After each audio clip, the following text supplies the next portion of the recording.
என் நண்பனிடம் சொன்னேன். சுதந்திரம் என்பது என்னை பொறுத்தமட்டில் நான் செய்ய விரும்புவதை செய்வது மட்டுமல்ல, நான் செய்ய விரும்பாததை என்மேல் திணிக்காமல் இருப்பதும் சுதந்திரம்தான் என்று. கொடியேற்றுவதிலோ இனிப்பு வழங்குவதிலோ சுதந்திரம் வந்து விடுவதில்லை. பறவைக்கும் காற்றுக்கும் இருக்கும் சுதந்திரம் நமக்கு இருக்கிறதா?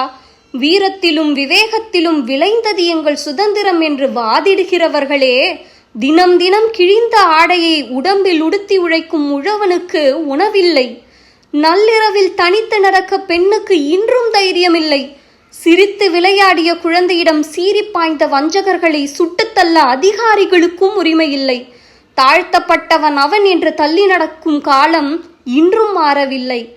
கொள்கைகளும் கொடுமைகளும் மட்டும்தான் மிச்சம் நீங்கள் வாதிடும் சுதந்திர இந்தியாவில். இந்த நிலைமையை பெறத்தான் தன் உயிரை மாய்த்தோம் என்று தியாகிகளுக்கு தெரிந்திருந்தால் அன்றே சுதந்திர இந்தியா என்னும் எண்ணத்தை கைவிட்டிருப்பார்கள். சாதிகள் இல்லையடி பாப்பா, குளம் தாழ்த்தி உயர்த்தி சொல்லல் பாவம் என்றான் பாரதி. ஆனால் இன்று கல்வி முதல் கல்யாணம் வரை சாதிகள் வேணுமடி பாப்பா என்று பாடியிருப்பான். வண்ணத்து பூச்சியின் கால்களில் கட்டப்பட்ட கருங்கல்களாய் சுதந்திரம் இங்கு சூட்சமமாய் சூறையாடப்படுகிறது என்று கூறுகிறேன். உன் கண்களில் ஏன் இந்த கோபம்?